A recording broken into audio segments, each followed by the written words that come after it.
بسم اللہ الرحمن الرحیم۔ السلام علیکم میں یوٹیوب فیملی، میں ڈاکٹر عظمیٰ شفاعت۔ تو آج میں پھر ایک بار ایک نئے ویڈیو کے ساتھ آپ لوگوں کے سامنے حاضر ہوں، جس کا موضوع ہے اللہ کا صحیح تعارف بائی انجینئر محمد علی مرزا۔ تو یہ امید کرتی ہوں یہ ویڈیو آپ لوگوں کو پسند آئے گی، تو لاسٹ تک ویڈیو میں بنے رہیں۔ تو پھر چلیے چلتے ہیں، دین کی باتیں ساتھ میں سیکھتے ہیں۔ شاید وہ یہ کہنا چاہ رہے ہیں کہ اللہ تعالیٰ بڑا غفور رحیم ہے، جو مرضی کر دے رہو بخشش ہو ہی جانی ہے۔ تو سر اگر یہ کسی کا کانسیپٹ ہے نا تو اس کو قرآن کی الف بے نہیں پتا۔ ڈاکٹر اسرار صاحب رحمہ اللہ تعالیٰ میرے استاد ہیں، میں نے ان سے بہت کچھ سیکھا ہے۔ اللہ تعالیٰ ان کو نیک کاموں کا اجر دے اور ان کی برائیوں سے درگزر فرمائے۔ یعنی وہ بیان القرآن آپ سنیں نا تو لگتا ہے کہ یار قرآن جس طرح نازل ہوا ہے وہ اس طرح پریزنٹ ہو رہا ہے۔ جس نے قرآن نہیں پڑھا نا وہ تو یہی سمجھتا ہے کہ شاید اللہ تعالیٰ کو ایک بوڑھی نانی اماں ہے جس نے یہ لوگ پیدا کیے ہیں اور ایک شغل ملا گیم ہے، اینڈ پہ ساروں کو ہی چھوڑ دے گا۔ جناب اگر یہ معاملہ ہوتا تو انبیاء اور کتابیں آتی۔ امام محمد غزالی نے کیمیائے سعادت میں لکھا ہے کہ جو علماء ممبروں پہ چڑھ کے لوگوں کو یہ بتا رہے ہیں نا کہ اللہ تعالیٰ بڑا غفور رحیم ہے اور وہ سب کو بخش دے گا چاہے جس طرح کی مرضی زندگی گزارو، وہ اصل میں یہ بتانا چاہ رہے ہیں کہ اللہ تعالیٰ کے پیغمبر جھوٹے تھے نعوذ باللہ، ان کے ساتھ جو کتابیں نازل ہوئیں یہ اس میں جو وعیدیں آئی ہیں کہ جو نافرمان ہیں ان کو دوزخ میں جھونکا جائے گا، یہ سب کا سب جھوٹ ہے اور وہ یہ صحیح کہہ رہے ہیں۔ پھر امام غزالی کہتے ہیں ایسے علماء واجب القتل ہیں۔ میں آج کے کسی میٹھے میٹھے مبلغ کے اوپر قتل کا فتویٰ نہیں لگا رہا، امام غزالی کہہ رہے ہیں کہ جو اس قسم کی رحمت کی آیات سنا سنا کر ان کا غلط مفہوم بیان کر کے خدا سے دور کر رہے ہیں۔ یہ تو یہودیوں کا یہی تو عقیدہ تھا، سورۃ البقرہ میں آتا نا، وہ کہتے ہیں کہ ہمیں اللہ تعالیٰ چند دنوں کے لیے ڈالے گا دوزخ میں پھر نکال لے گا، ہم تو اللہ کے چہیتے ہیں۔ اللہ تعالیٰ ماتا تم نے کوئی عہد لیا ہوا ہے اللہ سے؟ سورہ بقرہ شروع میں اسی لیے ہے کہ تم سے ایک پہلے تم سے زیادہ لاڈلی امت تھی، اس حوالے سے کہ اس میں زیادہ پیغمبر آئے، 3 کتابیں نازل ہوئیں، تورات زبور انجیل۔ لیکن جب انہوں نے ہم سے روگردانی کی تو ہم نے دیکھو اسے ضربت علیہم الذلہ والمسکنہ، ان پہ ایسی ذلت اور مسکنت آج تک تاری ہے۔ تو سر یہ باتیں کرنا تھانے دار والا معاملہ نہیں، قرآن کا اسلوب بھی بڑا سخت ہے، اس میں کوئی شک نہیں۔ اور میں اکثر بتاتا ہوں 2011 کی بات ہے، ہمارے محلے میں ہی ایک مسجد یعنی لڑکیوں کا ایک مدرسہ ہے اہل حدیث کا، تو وہاں پہ ایک آنٹی ہیں جو ڈاکٹر فرحت ہاشمی کی کلاس فیلو ہیں، اسٹوڈنٹ نہیں کلاس فیلو ہیں، تو رمضان میں دورہ قرآن کرواتی تھی۔ تو میں نے اپنی وائف کو کہا، اس وقت 3 بچے تھے ماشاءاللہ 4 ہیں، میں نے کہا میں بچے سنبھالتا ہوں، تم نہ رمضان میں پورا قرآن گو تھرو کرو۔ وہ صبح 9 سے لے کے 12 بجے تک ایک پارہ کور کرواتی تھی، پورے رمضان میں قرآن ختم۔ میں کہا تیری جدی پشتی کسی نے پورا قرآن نہیں ترجمے نال پڑھا ہونا اس طریقے نال، تو اللہ دی بندی پڑھ لے۔ اچھا جب وہ قرآن پڑھ کے مکمل ہو گیا کورس، میں نے اس کو کہا کہ تم نے کیا سیکھا؟ اس نے ایک جملے میں کنکلوڈ کیا، اس نے کہا جی مجھے جس خدا کا تعارف کروایا گیا تھا نا اس معاشرے کی طرف سے اور میرے ماں باپ کی طرف سے، وہ خدا کوئی اور ہے، اور جو خدا قرآن میں ہے نا وہ کوئی اور ہے۔ میں نے کہا کیا مطلب؟ اس نے کہا خدا تو بڑا ڈاڈا ہے۔ یہ تھانے دار اور یہ وہ اس طرح کے ٹرمز ریوائز کر رہے ہیں، آپ ذرا قرآن تو پڑھ کے دیکھیں۔ قیامت کے دن اللہ نے اپنا نام کیا رکھا ہوا ہے؟ للہ الواحد القہار، لمن الملک اليوم، للہ الواحد القہار۔ آج کے دن کس کی بادشاہت ہے؟ اس اکیلے قہار کی جو سب پہ چھایا ہوا ہے۔ سورۃ المومن میں آتی ہے آیت، جسے سورہ غافر بھی کہتے ہیں۔ پھر صحیح بخاری میں حدیث ہے، نبی صلی اللہ علیہ وآلہ وسلم ایک چوراہے سے گزرے، کچھ اصحاب جو ہیں وہ ہنس رہے تھے، آپ رک گئے، آپ نے فرمایا جو کچھ میں جانتا ہوں نا تم جانتے ہوتے تو بہت کم ہنستے، زیادہ روتے۔ تو نبی علیہ السلام کا تو مبارک زندگی میں تو بڑی سنجیدگی ہے۔ اگر کوئی یہ سمجھتا ہے کہ بغاوت کی زندگی گزارے، اپنی مرضی کی زندگی، نہ، دنیا جو اللہ کی مرضی کی گزارے گا آخرت پھر وہ اس کی مرضی کی ہوگی، لیکن جو اپنی مرضی کی دنیا گزارے گا آخرت پھر اللہ کی مرضی کی ہوگی، یعنی دوزخ میں۔ وَلِعَوْذُ بِاللَّهِ تَعَالَى اللَّهُمَّ أَجِرْنَا مِنَ النَّارِ۔ یہ اتنا معاملہ آسان نہیں ہے۔ اللہ تعالیٰ سورہ حجر میں فرماتا ہے، اعوذ باللہ من الشیطان الرجیم، نبی عبادی انی انا الغفور الرحیم۔ اے نبی علیہ السلام میرے بندوں کو خبر دے دو کہ میں بڑا بخشنے والا مہربان ہوں۔ لیکن پھر ساتھ ہی فرمایا کہ ان کو یہ بھی بتا دو کہ میرا عذاب وہ بھی بہت سخت ہے. بیلنس کرو. باقی یہ ٹھیک ہے، بخاری مسلم کی حدیث ہے کہ نبی علیہ السلام نے فرمایا کہ اللہ تعالیٰ نے مخلوقات کی پیدائش سے پہلے اپنے پاس عرش پہ یہ عبارت لکھ لی تھی کہ میری رحمت میرے غضب پہ سبقت لے جانے والی ہے. لیکن کس معاملے میں؟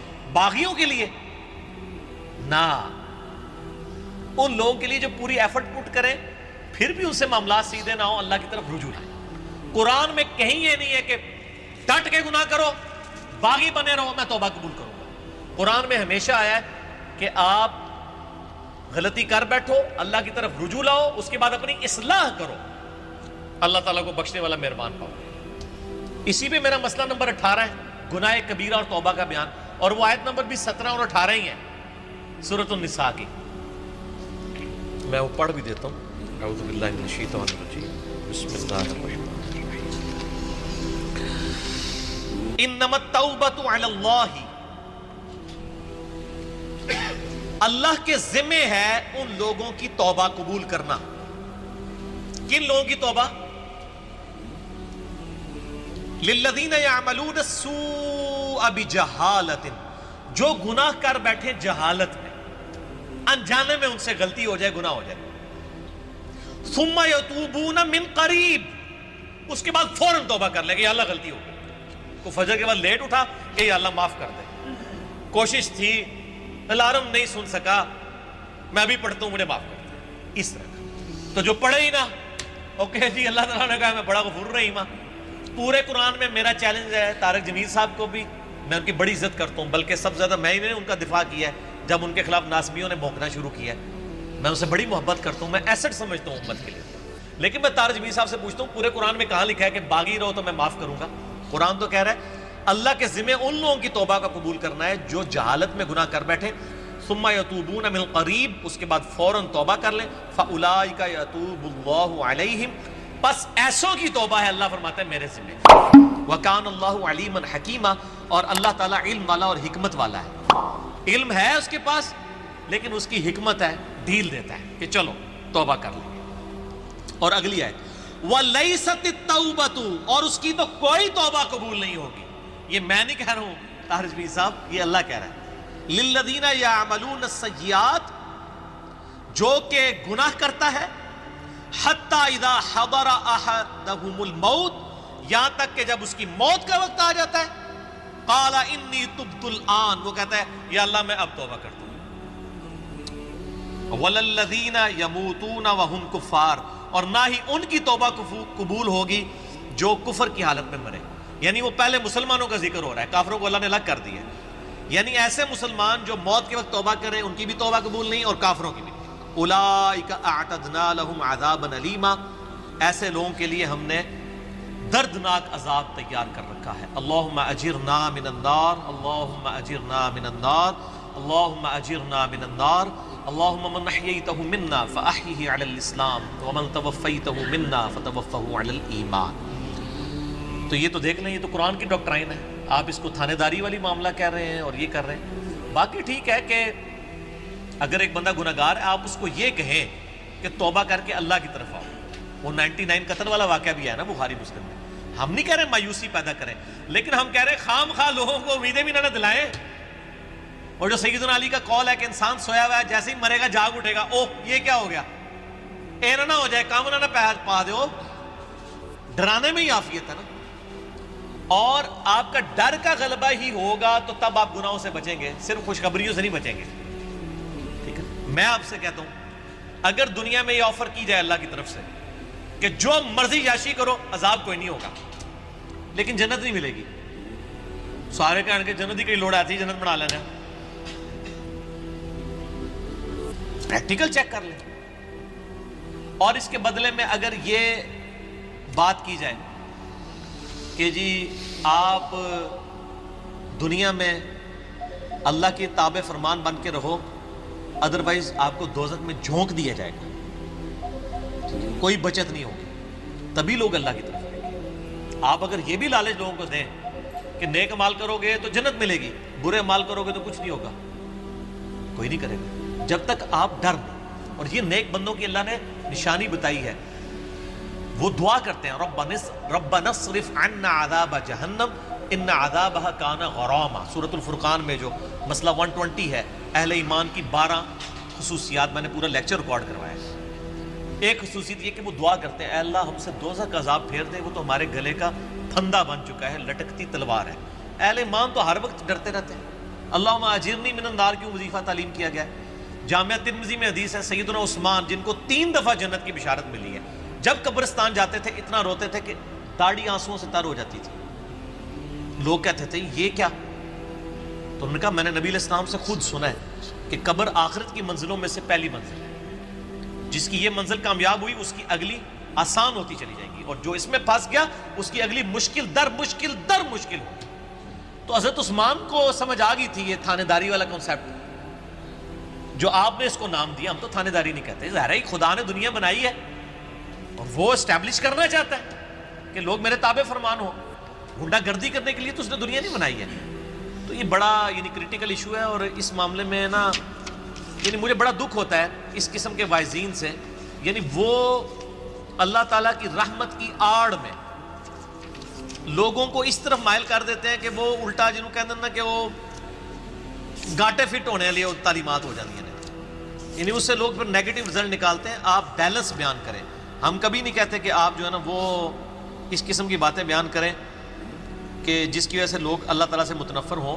آپ دونوں طرف کے مسائل کو بیان کریں. اسی قسم کی آیات جو ہے نا جی وہ یہ آگے سورۃ النحل کی آیت نمبر 119 ہے.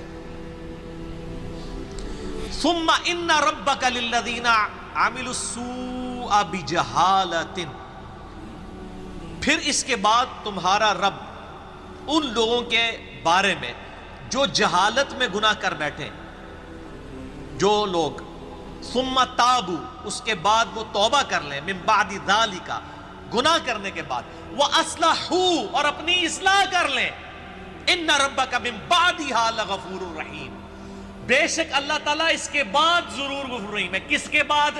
جو اللہ کی شرطیں پوری کرے گا. کیا شرط ہے؟ جہالت میں گناہ ہوا، پھر اس کے فوراً بعد توبہ کی اور اپنی اصلاح بھی کر لی. خالی چھڑی توبہ نہیں. یا ایھا الذین آمنوا توبوا الی اللہ توبۃ نصوحا، اے ایمان والو اللہ کی طرف ایسی توبہ کرو جیسا کہ توبہ کرنے کا حق ہے. اب یہ ڈاکٹرائن کلیئر ہوگی. جو توبہ کرے وہ اصلاح کرے، ان ربک بے شک تیرا رب من بعدھا اس کے بعد لغفور رحیم ضرور بخشنے والا مہربان ہے. میرا چیلنج ہے، قرآن میں کہیں یہ نہیں ہے کہ آپ باغی ہو جائیں اسی طرح زندگی گزاریں. ترمذی میں روایت ہے کہ موت کے غرغرے سے پہلے توبہ قبول، لیکن کس کو پتہ ہے کہ کس وقت موت کا غرغرہ آ جائے گا. تو اس قسم کی باتوں سے ڈیسیو نہیں ہونا چاہیے. ایسے واعظین کی ان کو بھی سمجھانا چاہیے. اور میں ان سے یہ کہوں گا قرآن پڑھیں تو آپ کو پتہ چلے گا کہ آپ کی ڈاکٹرائن جو ہے وہ بالکل کتاب و سنت کے خلاف ہے.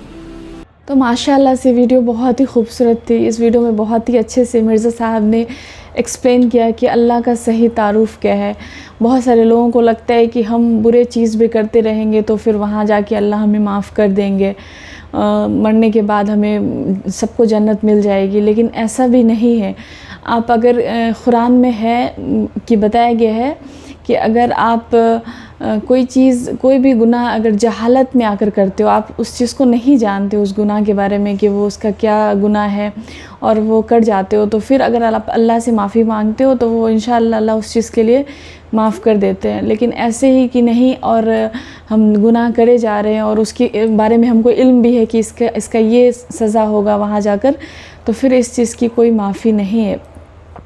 تو ہم کو اللہ کی چیزوں کو فالو کرنا ہے. اللہ نے جو قرآن میں بتایا ہے ان کو فالو کرنا ہے، اور ہمیں اچھی اچھی چیزیں کرنا ہے اس دنیا میں. اس دنیا میں ہم کو اللہ نے کسی مقصد سے بھیجا ہے کہ ہم اللہ کی عبادت کریں، زندگی کو اچھے طریقے سے گزاریں. تو امید کرتی ہوں ویڈیو آپ لوگوں کو پسند آئی ہوگی. ویڈیو اگر اچھی لگی ہے تو ہمارے چینل کو زیادہ سے زیادہ سبسکرائب کریں، ویڈیو کو شیئر کریں، لائک کریں اور کمنٹ کریں. اور کمنٹ میں ضرور بتائیں کہ میں نیکسٹ ویڈیو کس ٹاپک پہ بناؤں. تو پھر جلدی ملتے ہیں انشاءاللہ نیکسٹ ویڈیو کے ساتھ. تب تک کے لیے اللہ حافظ.